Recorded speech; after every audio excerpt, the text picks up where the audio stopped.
Bon, on se retrouve pour un nouveau match du Paris Saint-Germain contre le FC Metz. Cette semaine, c'est victoire en Ligue 1 obligatoire. On espère que le Paris Saint-Germain va retrouver sa première place, histoire de se mettre un peu plus safe en vue des prochaines semaines de Ligue des Champions. Bref, on va voir comment va Metz en ce moment. J'espère que le Paris Saint-Germain va pouvoir faire tourner son effectif, qu'on va pouvoir avoir des joueurs comme Mbaye, qu'on n'a pas vu depuis plusieurs semaines maintenant, des joueurs comme Mayoulou, mais si je dis pas de bêtises, il est blessé, il a une petite gêne musculaire.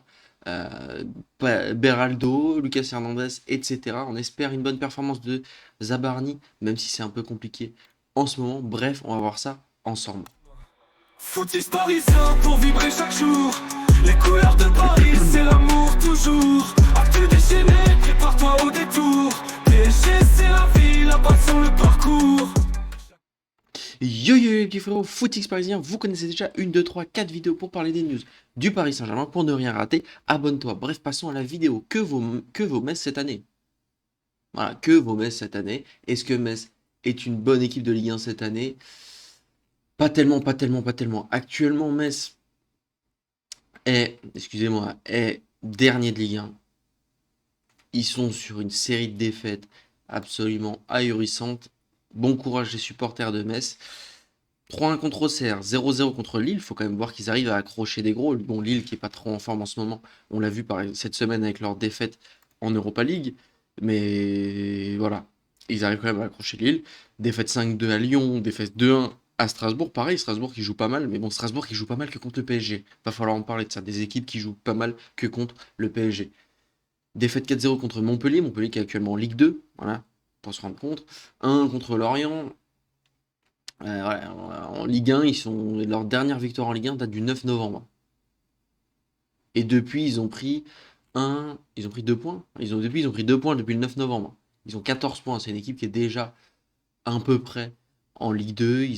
Honnêtement, ils sont à 4 points. Bon, ils peuvent rattraper Auxerre entre guillemets, entre gros guillemets, pour rattraper les barrages. Mais bon, quand tu vois qu'ils perdent 4-0 contre Montpellier, qu'est-ce que ça va donner pendant ces barrages? Je pense pas grand-chose.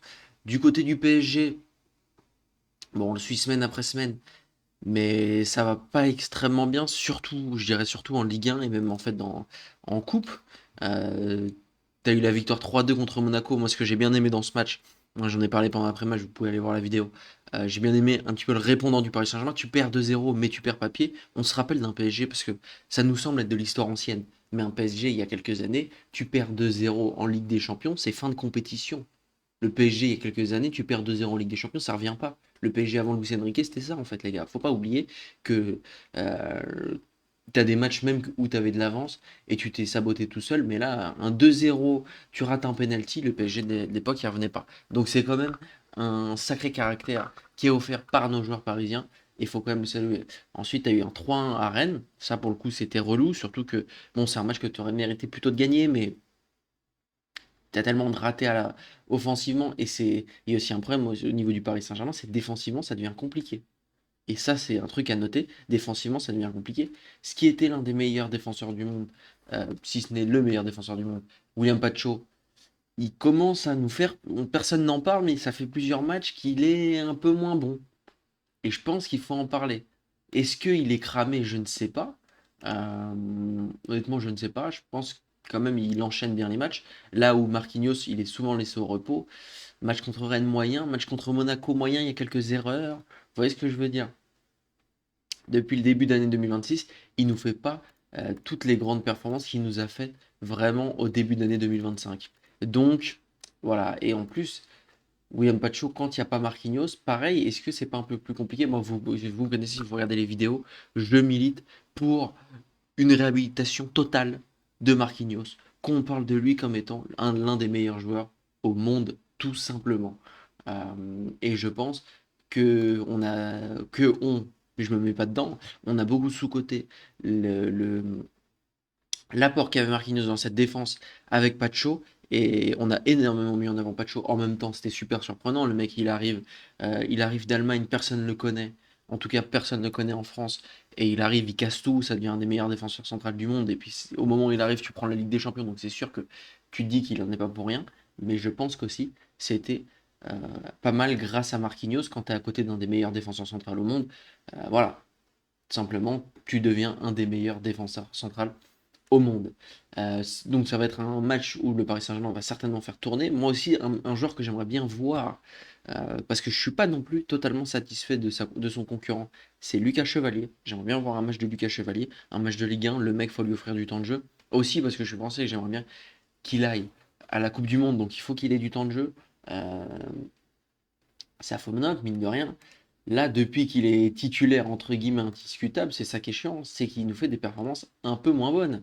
Contre Rennes, en gros, t'as zéro gros arrêt, t'as pas de choses très intéressantes. Contre Marseille, il était pas mal, il te fait un ou deux bons arrêts.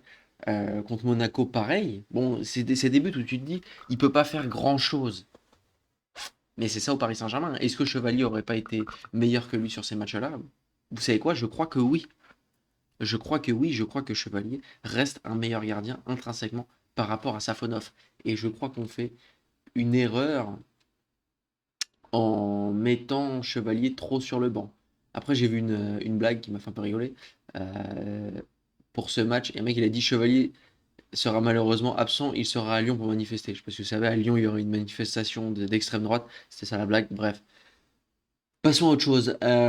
Au niveau des équipes, pour comparer un peu les deux autres équipes, on peut voir à quel point le PSG est en bleu, mais c'est en rouge, en rose. La différence entre les deux équipes. Honnêtement, je crois qu'il n'y a pas photo, que ce soit offensivement, ils sont moins bons. Au niveau de la possession, ils sont pas, c'est pas les pires. C'est pas une équipe qui se fait complètement dominer, mais contre le Paris Saint-Germain, ils vont se faire dominer. C'est une des seules équipes, je dirais, à chaque fois que le Paris Saint-Germain affronte une équipe sur laquelle on commence un peu à paniquer, souvent, ce qu'on commence à paniquer en Ligue 1, c'est que c'est des équipes quand même moins fortes que le PSG, hein. Le seul point où ils sont meilleurs, c'est en contre. Là, c'est Metz n'est même pas meilleur que le Paris Saint-Germain en contre. Attention, c'est une équipe qui est physique. Ça reste des joueurs de Ligue 1. Rustre, attention. Mais bon, et même là, ils sont même pas plus forts que le Paris Saint-Germain. Alors que le Paris Saint-Germain a beaucoup de petits dans son effectif. Je pense à des Vitinha. Même, bon, même si c'est des joueurs très physiques, Joao Neves et Warren Zaïre-Emery, il y a quand même des joueurs beaucoup plus physiques que ça, quoi. Mais bon, voilà. Donc, clairement, il n'y a pas photo. Le Paris Saint-Germain devrait l'emporter d'un grand score. Et voilà, j'espère que ça va être fait. J'espère que on ne va pas se rater. Parce que honnêtement, quand tu auras des joueurs de Metz, quand la note moyenne de ton meilleur joueur c'est 6,94, honnêtement c'est compliqué, hein. C'est très compliqué. Au Paris Saint-Germain, la meilleure note c'est Vitinha 7,78. Et un joueur, par exemple, pour vous donner un ordre d'idée, qui a 6,94, c'est Ibrahim Mbaye. C'est-à-dire qu'en gros, Ibrahim Mbaye, bon, après il joue avec le Paris Saint-Germain, donc c'est plus facile d'avoir des bonnes notes. Mais Ibrahim Mbaye serait titulaire à Metz et il serait un des meilleurs joueurs de Metz. Voilà. Pour nous, c'est un petit jeune qui, quand il est là, ça fait plaisir, mais vous voyez ce que je veux dire, quoi. Vous voyez très très bien ce que je veux dire. Bref. Donc moi je pense que le Paris Saint-Germain va l'emporter largement. Je vois vraiment un énorme score. J'espère un énorme score. On a besoin de ces points. Euh, Attendez, je vais remettre le classement. En plus, Lens affronte Monaco ce week-end. Peut-être que Monaco peut faire un score. On a vu quand même, même si contre le Paris Saint-Germain, en vrai, le PSG leur offre un peu deux buts parce que c'est deux buts un peu ratés. Faut quand même aller marquer. Marquer deux buts contre le PSG, c'est pas rien. Et voilà, Lens peut se rater. Donc, le PSG pourrait reprendre la tête de la Ligue 1, qui, je vous le dis, sera quelque chose d'important pour cette Ligue des Champions. Moi, je pense, très honnêtement, que si le PSG, l'année dernière, a pu être aussi bon en Ligue des Champions, pu autant préparer cette Ligue des Champions, etc., match après match, c'est parce que tu avais une Ligue 1 qui était bouclée et tu avais des matchs de championnat qui étaient complètement bouclés. Même si on voulait rester invaincu, ce qu'on n'a pas réussi à faire à cause de la défaite contre Strasbourg à la 32e journée. Mais honnêtement, quand tu tombes contre Arsenal, qui joue encore sa première ligue, bon, on savait qu'ils n'avaient pas gagné parce que Liverpool était trop en avance, mais qui joue encore sa première ligue, qui a envie de garder sa deuxième place, etc. Quand tu joues contre un Aston Villa pareil, qui doit essayer d'assurer sa place en Ligue des Champions, qui est stressé le week-end, bien sûr que ces mecs-là n'ont pas autant le temps que toi de préparer ces gros matchs de Ligue des Champions. Donc, si on veut gagner la Ligue des Champions, il faut qu'on mette une avance à Lens en Ligue 1. S'il vous plaît, Lens, laissez-nous tranquille, laissez-nous avoir cette avance. Vous ne gagnerez pas la Ligue 1, je le signe, je persiste, encore une fois.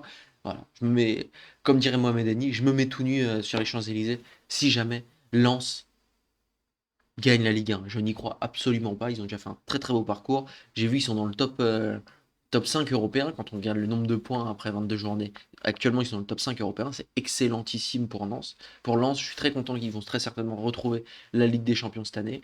Euh, mais voilà, laissez-nous tranquilles les gars. Bref, mon prono pour ce match, moi je vois un 4-0 pour le Paris Saint-Germain, match parfait, où tu as des buts de Gonzalo Ramos, je dirais double, allez, vous savez quoi, je vais me mouiller, doublé de Gonzalo Ramos, un but de Mbaye et un but de Zabardi de la tête. Voilà, je me mouille. Si c'est ça, voilà. N'hésitez pas à me dire votre prono dans les commentaires. J'aime beaucoup quand les gens disent leur prono. Comme ça, on peut voir dans l'après-match qui a eu raison, qui a eu tort. Bref, n'hésitez pas à liker, vous abonner. On est bientôt à 200 abonnés. C'est le mec qui vient de passer 150. D'ailleurs, je vous ai pas remercié. Merci les gars pour 150 abonnés, c'est un truc de fou. Vous vous rendez même pas compte. N'hésitez pas à liker, partager, vous abonner. N'oubliez pas de mettre vos pronos. Bref, merci les gars. Ciao, ciao.